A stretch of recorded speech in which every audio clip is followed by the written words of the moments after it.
Hello बच्चों, नमस्कार। मैं जितेंद्र आप लोग का अपना यूट्यूब चैनल अध्ययन गुरु में स्वागत करता हूं। बच्चों, आज का टॉपिक है क्लास 10 सामाजिक विज्ञान में हम लोग पढ़ रहे हैं इतिहास, और पहला चैप्टर हम लोग पढ़ रहे हैं। क्लास 10 का पहला चैप्टर है यूरोप में राष्ट्रवाद का उदय। इस चैप्टर से मैंने 2 वीडियो पहले ही बना दिए हैं। आज है तीसरा वीडियो, जिसमें हम लोग पढ़ेंगे नेपोलियन बोनापार्ट के बारे में। नेपोलियन बोनापार्ट का जो जन्म हुआ है सन 1769 ईस्वी में, और इनकी मृत्यु सन 1821 ईस्वी में हो गई थी। चलिए शुरू करते हैं इस वीडियो को। नेपोलियन बोनापार्ट का जन्म 15 अगस्त सन 1769 को फ्रांस के कोर्सिका के अजासियो में हुआ था। उन्हें नेपोलियन प्रथम के नाम से भी जाना जाता है। यदि नेपोलियन द्वितीय का नाम आएगा तो इनका पुत्र है, जो बाद में रोम का शासक बनता है। नेपोलियन ने दीक्षा लेकर के कैथोलिक धर्म को अपना लिया था। नेपोलियन ने फ्रांसीसी मुख्य भूमि पर स्कूल में भाग लिया और 1785 में सैन्य कॉलेज से डिप्लोमा प्राप्त किया। यानी सैन्य कॉलेज से डिप्लोमा का मतलब है इन्होंने काफ़ी अच्छी डिग्री हासिल किया था। नेपोलियन बोनापार्ट को तोपखाने की टुकड़ी के दूसरे लेफ्टिनेंट के रूप में फ्रांसीसी सेना में कमीशन मिला था। तो ये बात है सन 1785 की बात है। परंतु फ्रांस की क्रांति होने के पहले, यानी उस समय लुई 16वां का शासनकाल चल रहा था। नेपोलियन बोनापार्ट जैकोबिन्स के कोर्सियन चैप्टर से जुड़े थे। तो यहाँ पर जैकोबिन्स के कोर्सियन चैप्टर से जुड़ने का तात्पर्य है कि उस समय एक राजनीतिक पार्टी कार्य करते थे जिसका नाम जैकोबिन, जो काफ़ी उग्र स्वभाव के होते थे। उनकी ही एक शाखा थी कोर्सियन चैप्टर, जिससे नेपोलियन बोनापार्ट जुड़े हुए थे। यानी कहा जाए कि यह भी एक क्रांतिकारी विचार के थे, जो उस समय लुई 16वां के समय में क्रांति की मांग कर रहे थे, जो उस समय फ्रांस के कई लोकतंत्र समर्थक पार्टियों में से एक था। जैकोबिन्स को माना जाता है कि उस समय जितनी भी पार्टियां लोकतंत्र की मांग कर रही थी, उसमें ये भी पार्टी था। जब वह छुट्टी पर थे, जब 1789 में फ्रांसीसी क्रांति शुरू हुई, तब वह पद से अपने दूर थे। यानी उस समय सेना के पद वो काम नहीं कर रहे थे जिसमें फ्रांस की क्रांति हो रही थी। नेपोलियन ने 1793 में सक्रिय सैन्य सेवा फिर शुरू किया था। तो जब क्रांति हो गई, क्रांति के बाद जब लुई 16वें को फांसी दे दिया जाता है, गिलोटिन पर चढ़ा दिया जाता है, उसके बाद नेपोलियन फिर से सैन्य टुकड़ी से जुड़ जाते हैं और अपने कार्य को करने लगते हैं।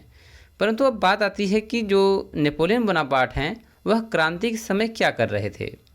तो जब तक सन 1779 से लेकर के 1793 के बीच में, आप जानते हैं कि जैकोबिन्स एक सक्रिय पार्टी थी, जिसमें क्रांतिकारी विचार के लोग जो है इस पार्टी में सम्मिलित हुए थे, जिसमें रॉब्सपियरे का भी नाम आता है, जो इस पार्टी का खास तौर पर जैकोबिन्स पार्टी के सबसे बड़े जो है नेता के रूप में थे।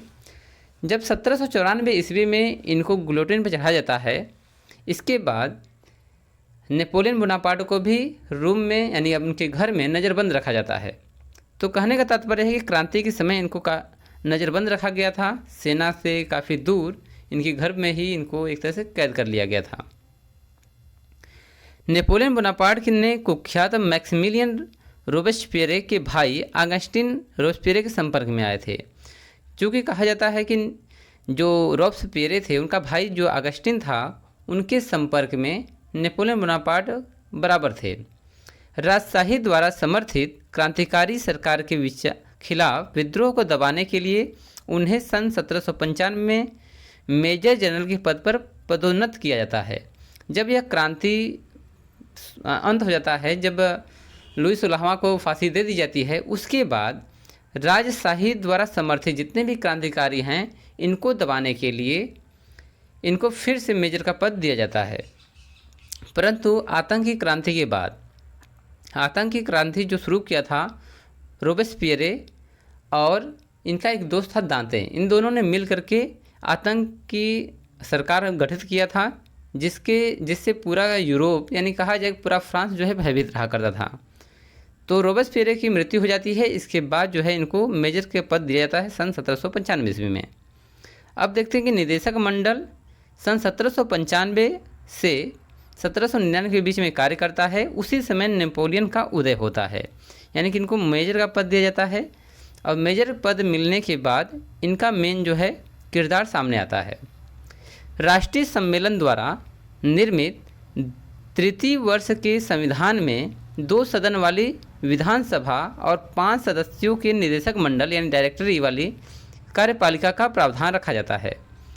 तो जब क्रांति चल रही थी तो इस समय तक लगभग सन 1795 ईस्वी तक तीसरी बार संविधान में संशोधन किया जाता है। उसी समय एक गठन होता है एक पार्टी का जिसको डायरेक्टरी बोलते हैं, जिसमें 5 सदस्य होते थे। निदेशक मंडल का गठन होता है, इसमें 2 सदन कार्य करते थे। उसके अनुसार 5 सदस्यों यानी बर्राश, कार्नो, एबेशिया, रूबेल और ला रिबेलियरे का चयन करके निदेशक मंडल का गठन किया जाता है। यानी उस निदेशक मंडल में 4 लोग मिल करके शासन व्यवस्था को देखते हैं। इस डायरेक्टरी ने 27 अक्टूबर सन 1795 से 17 अक्टूबर 1799 यानी कि लगभग 4 सालों तक शासन किया। डायरेक्टरी का 4 वर्ष का कार्यकाल अनिश्चितता और संकटपूर्ण रहा। इसके सदस्य अयोग्य और भ्रष्ट तथा अपने स्वार्थों में निहित थे। जब डायरेक्टरी काम कर रही थी तो उस समय जो शासन व्यवस्था थी वह छिन्न भिन्न थी। इसके जितने भी अधिकारी थे, जितने भी कार्य करने वाले, कार्यपालिका में जो भी 5 सदस्य थे, वो सभी भ्रष्ट और अपने लाभ को देखने वाले थे। डायरेक्टरी का कार्यकाल यूरोपीय देशों के साथ लड़े गए युद्धों और उसमें तेजी से उभरते सेनापति नेपोलियन की प्रारंभिक सैनिक सफलताओं के कारण याद किया जाता है। यदि डायरेक्टरी का कार्यकाल हम याद करते हैं तो केवल नेपोलियन के प्रारंभिक सैन्य सफलताओं का कारण याद किया जाता है, क्योंकि इस समय नेपोलियन सम्राट नहीं बना था, वह एक केवल सैन्य टुकड़ी का हिस्सा था। नेपोलियन की सैनिक योग्यता से प्रभावित होकर डायरेक्टरी ने इसे इटली के अभियान का सेनाध्यक्ष नियुक्त किया। अब जब नेपोलियन ने शांति कार्य करने के लिए फ्रांस में कार्य किए तो डायरेक्टरी ने इनका चुनाव किया कि सेना अध्यक्ष का पद इनको दे दिया कि इटली में जाइए और ऑस्ट्रिया के खिलाफ युद्ध कीजिए, और वहाँ पर उनको काफ़ी जो है फ़ायदा मिलता है। चलिए, कैंपो फोर्मियो की संधि सन 1797 ईस्वी। इटली का अभियान अप्रैल सन 1796 से अप्रैल 1797 तक चला, लगभग 1 सालों तक। नेपोलियन ने ऑस्ट्रिया की सेना को परास्त कर दिया। ऑस्ट्रिया के सम्राट ने संधि का प्रस्ताव रखा और युद्ध रोक दिया गया। अंत में नेपोलियन ने ऑस्ट्रिया के साथ 17 अक्टूबर सन 1797 को कैंपो फोर्मियो की संधि कर लिया। इस संधि के अनुसार ऑस्ट्रिया द्वारा फ्रांस को बेल्जियम प्रदान कर दिया गया। लोम्बार्डी पर फ्रांस का अधिकार स्वीकार कर लिया गया। चलिए, तो यहाँ पर आता है कैंपो फोर्मियो संधि। जब नेपोलियन को इटली में भेजा जाता है कि जाइए वहाँ पर इटली से ऑस्ट्रिया को निकाल दीजिए, तो वहाँ पर उन्होंने काफ़ी अच्छा कार्य करते हैं। वहाँ से ऑस्ट्रिया को परास्त करके ऑस्ट्रिया के द्वारा एक प्रस्ताव रखा जाता है कि संधि कर लीजिए, और यह संधि सन 17 अक्टूबर सन 1797 को कैंपो फोर्मियो में हो जाती है। इस संधि में ऑस्ट्रिया ने फ्रांस को बेल्जियम दे दिया और लोम्बार्डी पर भी फ्रांस का अधिकार हो जाता है। अब देखते हैं कि राइन का प्रदेश भी फ्रांस को दे दिया जाता है। अब राइन का प्रदेश क्या है, आप देख रहे हैं कि इस मैप में ये फ्रांस है और यह ऑस्ट्रिया, इसके बीच में राइन का प्रदेश है। ठीक है, तो राइन के प्रदेश को भी फ्रांस को दे दिया जाता है। वेनिस के इरिट्रिया और डालमेसिया क्षेत्र ऑस्ट्रिया को दे करके वेनिस के पश्चिमी भाग को सिस एल्पाइन में मिलाकर फ्रांस के अधीन कर दिया जाता है।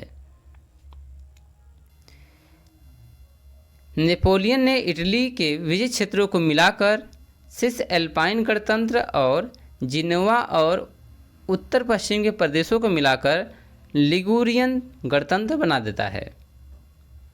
सन 1799 में उसने दक्षिणी इटली के क्षेत्रों जैसे नेपल्स आदि में पार्थेनोपियन गणतंत्र की स्थापना किया। इस अभियान से अधिकांश इटली पर ऑस्ट्रिया का प्रभाव खत्म हो गया। तो नेपोलियन बोनापार्ट ने क्या किया कि सन 1799 ईस्वी में पार्थेनोपियन गणतंत्र की स्थापना करता है और वहाँ पर ऑस्ट्रिया से हटा करके वहाँ मतलब इटली में फ्रांस को आधिपत्य स्थापित कर देता है। चलिए, आगे है नील नदी का युद्ध सन 1798 ईस्वी। फ्रांस की डायरेक्टरी यानी निदेशक मंडल भी नेपोलियन की लोकप्रियता से भयभीत होकर उसे फ्रांस से दूर रखना चाहती थी। जब डायरेक्टरी ने जब देखा कि नेपोलियन की दिन प्रतिदिन जो है ख्याति बढ़ती जा रही है, वह ज़्यादा से ज़्यादा क्रूर होता जा रहा है, तो डायरेक्टरी भी चाहती थी कि इसको फ्रांस से दूर रखा जाए, जिससे कि जो भी वह कहता उसे डायरेक्टरी आसानी से मान लेती थी। अंततः उसकी मिस्र अभियान की योजना को स्वीकृति मिल गई। जब उसने पूछा डायरेक्टरी से कि क्या मैं मिस्र में अभियान कर सकता हूँ, सैनिक अभियान कर सकता हूँ, तो डायरेक्टरी भी इससे पीछा छुड़ाने के लिए कहती है जाइए। प्रारंभ में वह मिस्र में सफल रहा, लेकिन अंत में नील नदी के युद्ध में अंग्रेज सेनापति नेल्सन के हाथों वह बुरी तरह पराजित हो गया।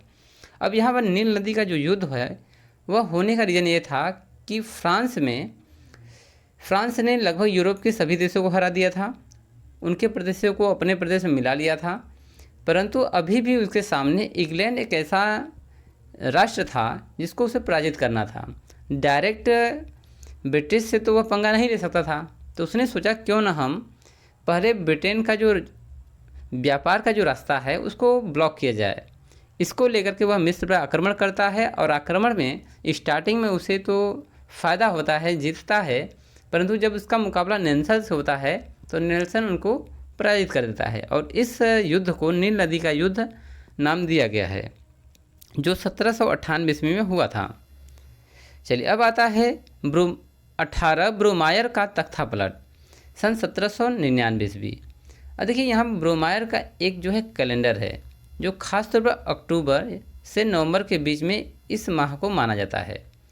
तो नेपोलियन की प्रारंभिक सैनिक उपलब्धियाँ, विशेष रूप से इटली की सफलता ने फ्रांस में उसको लोकप्रिय बना दिया। इस समय डायरेक्टरी, जो कि निदेशक मंडल थी, के भ्रष्ट शासन और देश में व्याप्त अराजकता से फ्रांस की जनता तंग आ गई थी। चूँकि हम जानते हैं कि निदेशक मंडल यानी डायरेक्टरी के जितने भी लोग काम करने वाले थे, खासतौर पर 5 लोग, वो काफ़ी भ्रष्ट थे और जो भी इसका शासन व्यवस्था था वो काफ़ी इसके जो है निरंकुश शासन से, या कहा जाए कि इसके जो स्वेच्छाचारी शासन से जनता जो है परेशान हो गई थी। नेपोलियन ने सत्ता पर अधिकार करने के लिए उचित समय जानकर डायरेक्टरी के विरुद्ध षड्यंत्र रचा और इस षड्यंत्र में उसने एबेसिए, तालिरा और फुले आदि को अपने साथ मिला लिया। बाकी 2 निदेशकों को नज़रबंद कर दिया। दोनों सदनों के अधिवेशन में विरोधियों को अपने सैनिकों द्वारा भयभीत कर नेपोलियन ने संचालक मंडल, यानी कि जो संचालक मंडल था उसमें डायरेक्टरी थी, को समाप्त करने का प्रस्ताव रखा। अब निर्देशिका एक 5 व्यक्ति निकाय, जिसमें कि 1795 ईस्वी में आतंक के शासन के अंत के बाद फ्रांस में शासन किया था, को 1799 में 18 ब्रोमायर के तख्तापलट का मंचन किया। अब होता क्या है कि जो निर्देशिका आतंक के शासन के बाद गठित हुई थी, जो 1795 ईस्वी से 1799 में शासन किया था, उसका जो है तख्तापलट करके वहाँ पर नेपोलियन ने अपना जो है वर्चस्व कायम कर लिया। अब देखते हैं कि नेपोलियन पहला काउंसिल बना, यानी वाणिज्य दूत बना, काउंसिल बन गया, जिससे वह फ्रांस के प्रमुख राजनीतिक व्यक्तित्व के रूप में उभर गया। तो नेपोलियन ने डायरेक्टरी को भंग करके, चाहे षड्यंत्र करके भंग किया हो, चाहे किसी प्रकार से, परंतु नेपोलियन पहला काउंसिल बन जाता है। सीए को संविधान बनाने का कार्य सौंप दिया, जो कि उसने जब काउंसिल रद्द किया था उसमें 3 लोगों को उसने अपने पास बुलाया था, तो उसमें से सीए को संविधान बनाने का कार्य देता है। चलिए इसके बाद आते हैं मार्गो की लड़ाई सन 1800 ईस्वी। नेपोलियन की सेना ने फ्रांस के अस्थायी शत्रुओं में से एक ऑस्ट्रिया को हराया था। तो नेपोलियन की सेना ने फ्रांस के अस्थायी शत्रुओं में से एक ऑस्ट्रिया जो था उसको हराया और इटली से बाहर कर दिया था। प्रथम काउंसिल के रूप में नेपोलियन की शक्ति विजय से मजबूत हुई। जब नेपोलियन जीता, पहला काउंसिल बना, तो उसकी शक्ति काफ़ी मजबूत हो गई। इसके अतिरिक्त युद्ध में थके हुए अंग्रेज़ों ने 1802 में अमीन्स की संधि में फ्रांसीसियों के साथ शांति के लिए सहमति व्यक्त किया। सब 1802 आया तो अमीन्स की संधि कर लिया गया, क्योंकि अंग्रेज उस समय लड़ते लड़ते थक चुके थे। हालांकि यह संधि केवल 1 वर्ष तक चली थी। इस संधि के अनुसार इंग्लैंड ने फ्रांस की कॉन्सुलेट सरकार को मान्यता दी। तो यह संधि तभी हुआ था जब नेपोलियन ने कहा था कि आप हमारी सरकार को मान्यता देंगे, यानी जो कॉन्सुलेट सरकार बन रही है, जो हमारी सरकार बन रही है नेपोलियन की, यदि उसको मान्यता आप देते हैं तो यह संधि हो सकता है। चलिए बच्चों अब देखते हैं काउंसिल शासन सन 1799 से 1804 यानी 5 सालों तक यह कार्य करता है। 1799 ईस्वी से 1804 ईस्वी के युग में फ्रांस की क्रांति के सिद्धांतों का संपूर्ण यूरोप में प्रसार हुआ। नेपोलियन के कार्यों ने प्रत्यक्ष अप्रत्यक्ष रूप से इन सिद्धांतों के प्रसार में योगदान दिया और फ्रांस की क्रांति को यूरोप की क्रांति बना दिया। तो यहाँ पर जब नेपोलियन जो है पहला काउंसिल बनता है तो 1799 से लेकर 1804 के बीच में पूरे फ्रांस की क्रांति एक यूरोप की क्रांति बन जाती है। काउंसिल शासन में सत्ता 3 काउंसिल नेपोलियन, सीए और ड्यूक के अधीन थी। तो जब काउंसिल का चयन होता है तो पहला काउंसिल नेपोलियन बनता है और साथ में 2 काउंसिल और बनते हैं जिसका नाम सीए और ड्यूको के अधीन कार्य करता था। तो काउंसिल में 3 लोग कार्य किए, नेपोलियन, सीए और ड्यूक। प्रथम काउंसिल को समिति का अध्यक्ष बनाया गया जिसका प्रमुख जो है नेपोलियन बनता है और यह पद नेपोलियन को दे दिया गया। शासन की संपूर्ण शक्ति प्रथम काउंसिल के पास केंद्रित थी। जो प्रथम काउंसिल था यानी कि नेपोलियन, पूरी शक्ति जो है नेपोलियन को दे दी जाती है। फ्रांस की आंतरिक व्यवस्था स्थापित करते समय उसने एक ओर क्रांति के सिद्धांतों की स्थिरता प्रदान की तो दूसरी ओर बुर्बो राजवंश द्वारा स्थापित परंपरागत व्यवस्था को भी नवीन रूप देकर प्रोत्साहित किया। अब यहाँ पर नेपोलियन ने 2 कार्य किए। एक तो उसने क्या किया कि क्रांति के सिद्धांतों को स्थिरता प्रदान किया, यानी कि जो क्रांति जिसलिए हुई थी उसको जो है कायम किया, परंतु जिस लिए जनता वहाँ की परेशान थी, खासकर बुर्बो राजवंश के जो भी नियम कानून थे उसको नेपोलियन ने क्या किया, एक नया जो है रूप देकर के फिर से जो है पुनर्स्थापित कर दिया, फिर से लागू कर दिया। तो अब देखते हैं क्रांति के सिद्धांत पर आधारित कार्य क्या क्या किए उन्होंने। पहला कार्य किया कि फ्रांस में व्याप्त अव्यवस्था को दूर करने के लिए प्रथम काउंसिल बनने के पश्चात नेपोलियन ने अनेक सुधार किए। उसके प्रशासनिक कौशल को प्रकट करने वाले यह सुधार उसकी अस्थायी उपलब्धियां सिद्ध हुए। तो फर्स्ट नंबर है संविधान का निर्माण किया गया जो फ्रांस की क्रांति के पश्चात चौथा संविधान था।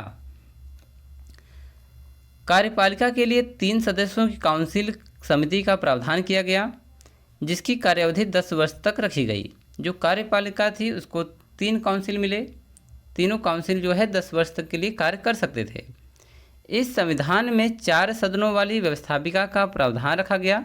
इन सभाओं के सदस्यों को चुनाव सूची तैयार करके अप्रत्यक्ष चुनाव द्वारा किया जाता था। तो जो इसके चयनकर्ता थे, चयन करने का जो प्रोसेस था अप्रत्यक्ष चुनाव द्वारा जो है उनका चुनाव होता था। नेपोलियन ने कुछ वर्ष पश्चात इस संविधान पर जनमत संग्रह करवाया और फ्रांस की जनता ने भारी बहुमत से संविधान को स्वीकार भी कर लिया।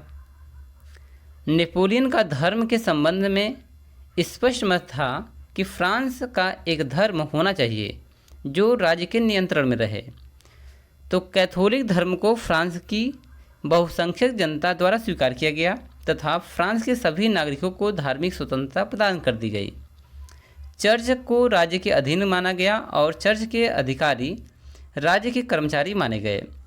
तो जैसा कि हम जानते हैं कि स्टार्टिंग में ही नेपोलियन ने कैथोलिक धर्म को अपना लिया था, तो वहाँ पर जब उसने जनमत संग्रह करवाया, जनता द्वारा वोटिंग करवाया, तो पता पाया गया कि यहाँ पर कैथोलिक धर्म को मानने वाले ज़्यादा लोग हैं। तो कैथोलिक धर्म को फ्रांस की जो है एक तरह से राष्ट्रीय धर्म स्वीकार कर लिया गया और अन्य जो धर्म थे उनको स्वतंत्रता प्रदान कर दी गई। और माना गया कि जो चर्च के जो कार्यकर्ता हैं, खासकर पादरी वर्ग, वह जो है राज्य के कर्मचारी माने जाएंगे, उनको पेंशन दी जाएगी, वह राज्य काज में किसी प्रकार का बाधा नहीं डाल सकते हैं।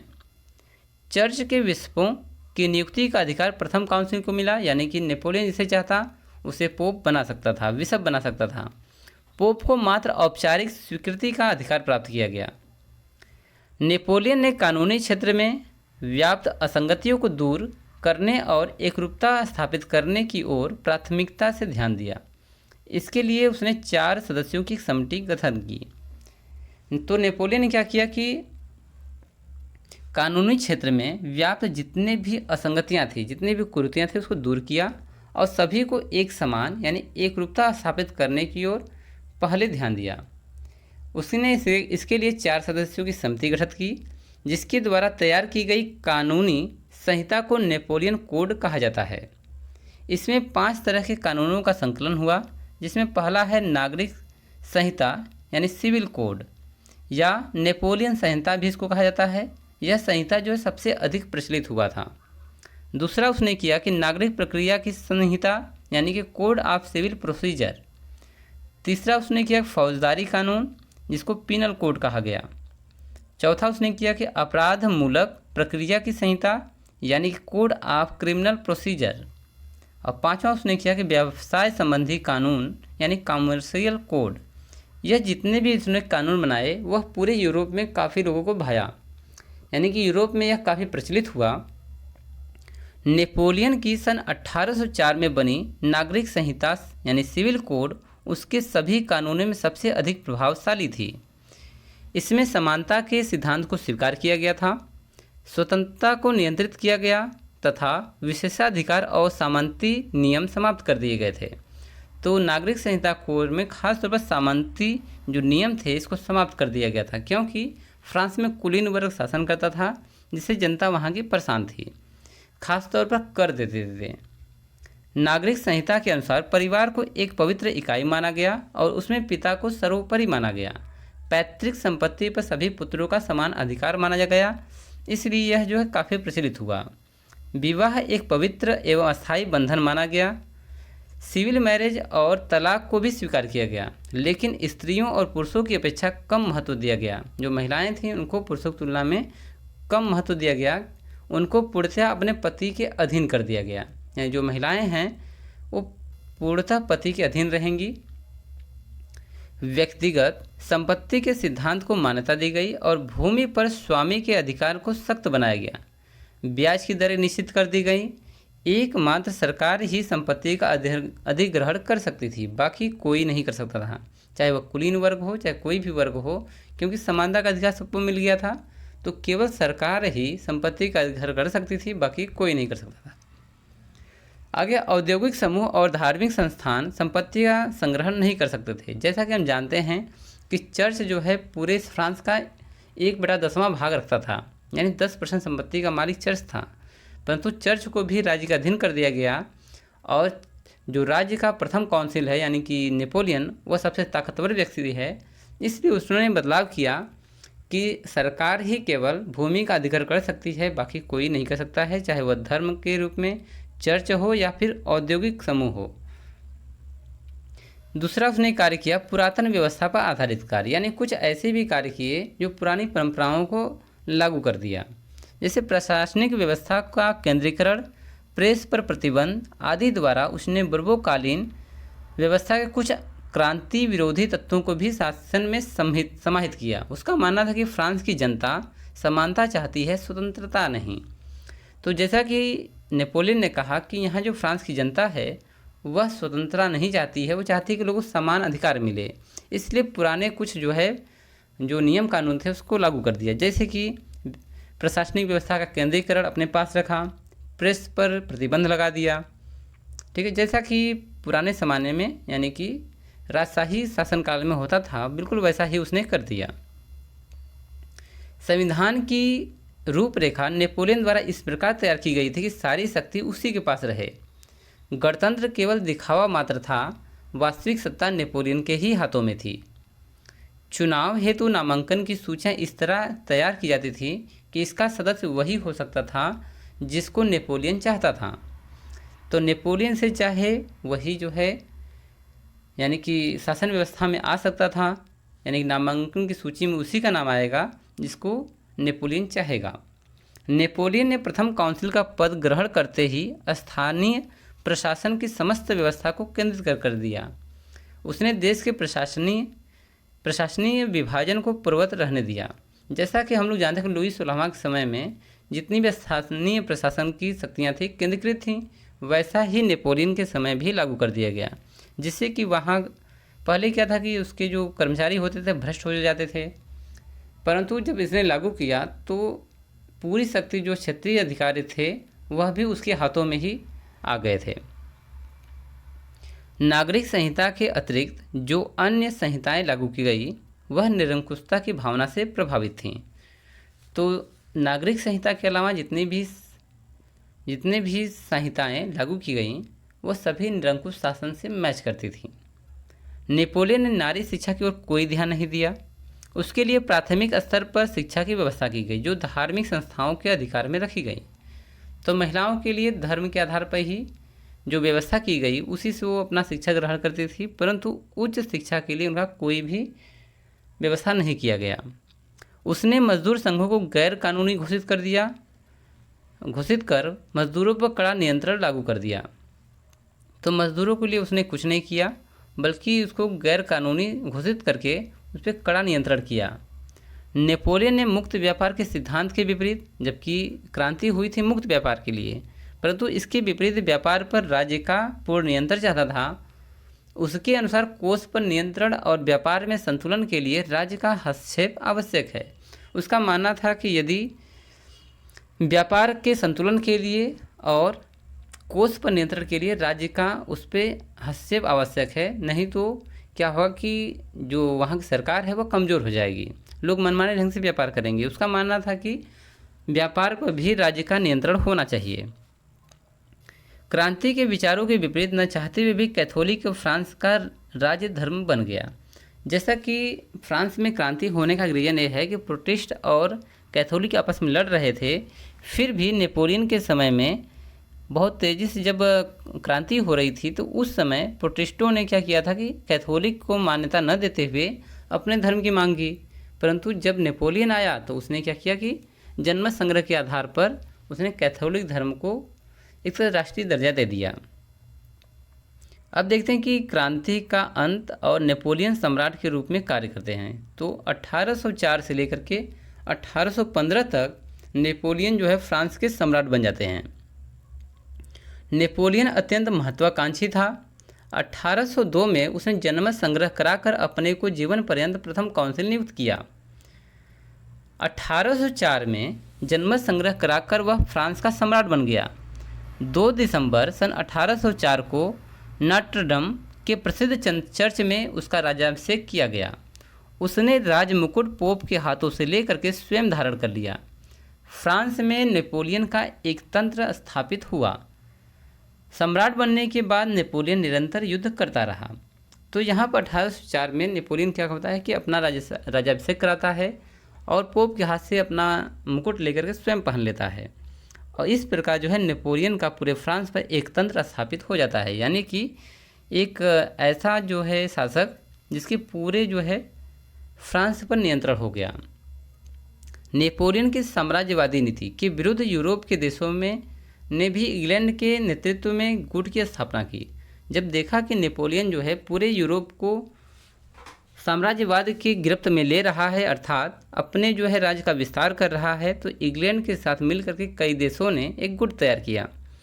फ्रांस के विरुद्ध यूरोपीय देशों ने इस तृतीय गुट में इंग्लैंड, ऑस्ट्रिया, रूस और स्वीडन थे तथा इनका लक्ष्य फ्रांस की उसकी मूल सीमाओं के अंदर रखना था। वो चाहते थे कि जहाँ तक फ्रांस है वहीं तक रहे, हमारे प्रदेशों को वह डिस्टर्ब न करे। नेपोलियन ने इस गुट के विरुद्ध अपने अभियान प्रारंभ किए और 20 अक्टूबर सन 1805 को ऑस्ट्रिया को पराजित कर दिया।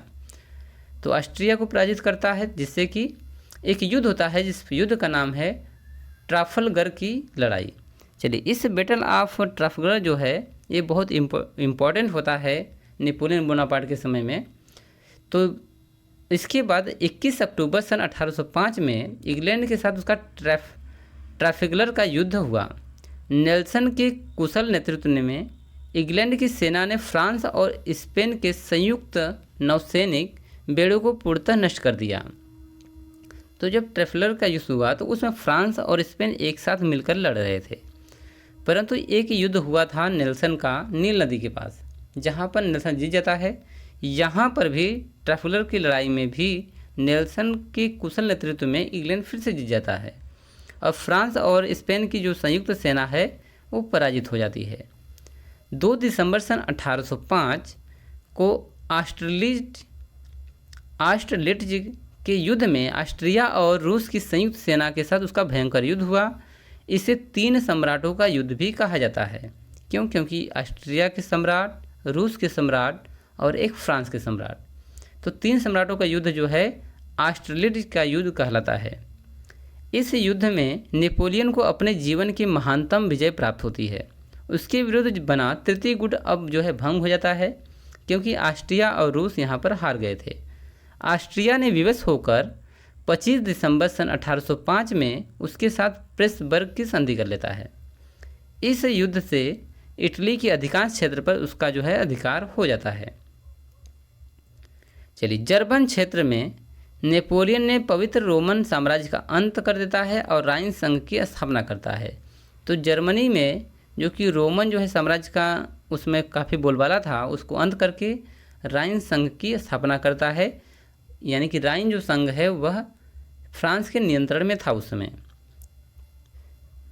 चलिए, तत्पश्चात इसके बाद प्रसा और रूस को पराजित करता है। रूस के साथ की गई टिलसिट की संधि सन 1807 ईस्वी में के समय वह अपने उन्नति के शिखर पर था। तो कहा जाए कि जब नेपोलियन बोनापार्ट अपने सफलता के चरम बिंदु पर था तो उस समय टिलसिट की संधि करता है, खासतौर से रूस के साथ। सन 1807 के पश्चात युद्ध और कार्यों विशेष रूप से इंग्लैंड के विरुद्ध महाद्वीपीय व्यवस्था, उसके परिणाम स्वरूप यूरोप के अन्य देशों के साथ उसके कटु संबंध होने से पतन की ओर अग्रसित किया। तो अब यहाँ से 1807 के बाद जब टिलसिट की संधि होती है, उसके बाद जो है नेपोलियन बोनापार्ट का जो है पतन शुरू होता है। अब पतन होने का जो रीज़न है, उसने पुर्तगाल पर अधिकार कर लिया था। स्पेन से प्रायद्वीपीय युद्ध में पराजय हासिल हुई। मॉस्को अभियान किया जो असफल रहा। यूरोप में फैलती तीव्र राष्ट्रीयता की भावना ने नेपोलियन की सत्ता को अंत के निकट पहुंचा दिया था। चूँकि यूरोप में जो है राष्ट्रीयता का भावना बहुत तेज़ी से प्रसारित हो रही थी, जिसके कारण नेपोलियन को काफ़ी नुकसान उठाना पड़ा।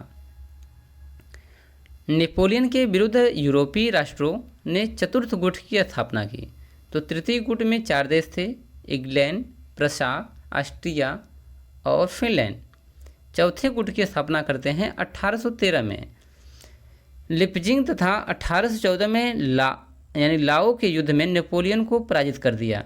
अब जो चतुर्थ गुट बनता है, यह जो है लिपजिंग और लाओ के युद्ध में नेपोलियन पराजित हो जाता है। जिस पराजित होकर नेपोलियन को फाउंटेन की संधि के अनुसार एल्बा द्वीप का शासक बनाया जाता है। जब यहाँ पर नेपोलियन हार जाता है तो एक संधि होती है जिसे बोलते हैं फाउंटेन ब्ल्यू की संधि होती है और उसे एल्बा द्वीप का शासक बना दिया जाता है। ठीक है, यानी फ्रांस उसको निकाल दिया जाता है। आखिरी लड़ाई होती है जिसका नाम है वाटरलू की लड़ाई, बैटल ऑफ वाटरलू 1815 ईस्वी में। नेपोलियन ने 26 फरवरी 1815 को मुख्य भूमि फ्रांस से भाग गया और पेरिस में उत्साही भीड़ द्वारा स्वागत किया गया। तो जब उसको वहाँ पर शासक बनाया जाता है तो वहाँ से वो भाग जाता है। कहाँ से? जैसे कि हमने ऊपर आपको बताया है कि एल्बा द्वीप से जो उसे शासक बनाया जाता है, एल्बा द्वीप से वह 26 फरवरी सन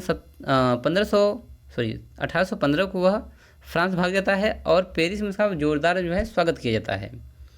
नेपोलियन बोनापार्ट ने पूरे यूरोप में हारी हुई फ्रांसीसी संपत्ति को पुनः प्राप्त करने का प्रयास करता है और एक संयुक्त ब्रिटिश और पर्शिया सेना से लड़ने के लिए फ्रांसीसी सेना ने 1815 में बेल्जियम पर आक्रमण कर दिया और लिग्नी में प्रसिया की हार होती है। तो जब नेपोलियन बोनापार्ट फिर से फ्रांस आता है तो वह जो है अपनी सेना को इकट्ठा करके ब्रिटिश और प्रसिया की सेना से लड़ने के लिए एक सेना तैयार किया और बेल्जियम पर आक्रमण करता है, जिससे कि प्रसिया जो है लिग्नी के युद्ध में हार जाता है। 100 दिन शासन करने के पश्चात मित्र राष्ट्रों की सेना द्वारा वाटरलू के युद्ध में वह बुरी तरह पराजित होता है और उसे सेंट हेलेना के द्वीप पर बंदी बना लिया जाता है। तो अब सेंट हेलेना के द्वीप पर उसको भेज दिया जाता है और वहीं पर जो है बाकी शेष जीवन वो बिताता है। तो वाटरलू में 18 जून को ड्यूक ऑफ वेलिंगटन की कमान के तहत ब्रिटिश आर्थर वेलेस्ली ने प्रसिया की मदद से फ्रांसीसी को निर्णायक रूप से नष्ट कर दिया। तो यहाँ पर जो है ब्रिटिश और प्रसिया मिल करके इसको हरा देते हैं। यूरोप में नेपोलियन का खतरा लड़ाई से हमेशा के लिए समाप्त हो गया। जून 1815 में नेपोलियन को एक बार फिर से सत्ता से हटा दिया जाता है। यानी कि उसको बेदखल करके वो तो पहले ही उसको जो भेज देते हैं। इस प्रकार नेपोलियन का अंत होता है। इसके समय में राष्ट्रीयता का विकास और पुरातन प्रथाओं का अंत हुआ और एक नवीन यूरोप का उदय होता है। उसकी विजयों ने नवीन यूरोप की पृष्ठभूमि का निर्माण किया। तो देखिए यहाँ पर सेंट हेलेना द्वीप है जो अफ्रीका महाद्वीप के पश्चिमी और दक्षिणी क्षेत्र में है। यहाँ से फ्रांस काफ़ी दूर है, ठीक है, तो वहाँ तक जो है जा नहीं सकता था और यहीं पर एक मकान में इसको कैद कर लिया जाता है। बाकी जीवन यह यहीं बिताता है और यह 1821 में इसकी मृत्यु हो जाती है। लोगों का मानना है कि यह स्वाभाविक मृत्यु मरता है, पर कुछ लोग कहते हैं कि नहीं, इसको आर्सेनिक का जहर दिया गया था। तो जो भी हो, परंतु नेपोलियन ने अपने समय में बहुत सारे कार्य किए और फ्रांस को एक उच्च स्थिति में ले जाने का बहुत ही योगदान देता है। तो बच्चों, मैं आशा करता हूँ आपको समझ में आया होगा। धन्यवाद।